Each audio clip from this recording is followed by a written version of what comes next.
पवई घाटकोपर येथील दंगल मराठी मॅट्रिमोनीवर मिळतो सगळ्यात जास्त चॉईस.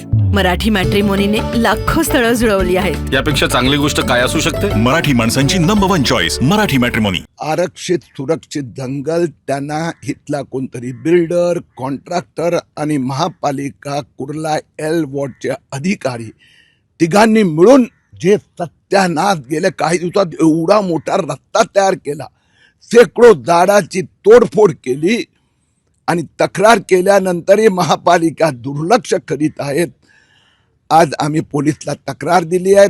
पोलीस आणि अधिकाऱ्यांसमवेत या जागेची पाहणी केली आहे आणि आमचा प्रयत्न आहे की मी फॉरेस्ट कन्झर्वेटरशी, महापालिका आयुक्तांची चर्चा करणार आणि हे ज्यांनी मुंबईचा जंगल, मग तो आरे कॉलनी येतो, संजय गांधी राष्ट्रीय उद्यान असो की हे पवईचं हे दंगल, मुंबईचा प्राणवायू यांच्यावर कारवाई होणार.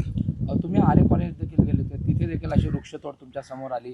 खंडोबा टेकडीवर अशी वृक्षतोड, मुंबईची जंगलं कुठेतरी नष्ट केली जातात त्या भूमाफियांकडून असं वाटतं. हे चिंतेची बाब आहे. एका बाजूला संजय गांधी राष्ट्रीय उद्यानावर अतिक्रमण, आरे कॉलनीचे गोडाऊन, जे घास ठेवण्याचे, गवत ठेवण्याचे ठिकाण, त्यात कमर्शियलायझेशन, मोठे फिल्म स्टुडिओ ठिकठिकाणी, आणि इथे खंडोबा टेकडी ज्याला आपण म्हणतो होर्सू व्हॅली, तिथे इथला कोणतरी बिल्डर आणि महापालिका अधिकारी सत्यानाश करीत आहेत.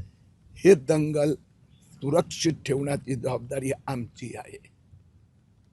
आता काय तुम्ही मागणी करणार आहात केलेली आहे सगळं? मी पोलीस आलेले आहेत, त्यांना सांगितलं याच्यावर गुन्हा दाखल करा, चौकशी होणार, जे कोणी असेल त्यांच्यावर कारवाई होणार. आणि यापुढे कोणताही कॉन्ट्रॅक्टर, JCB किंवा माणूस आला तर तो काही वर्ष पोलीस स्टेशनचा बाहेर जाणार नाही, त्याची आम्ही दक्षता घेऊ. ABP माझा, उघडा डोळे बघा नीट.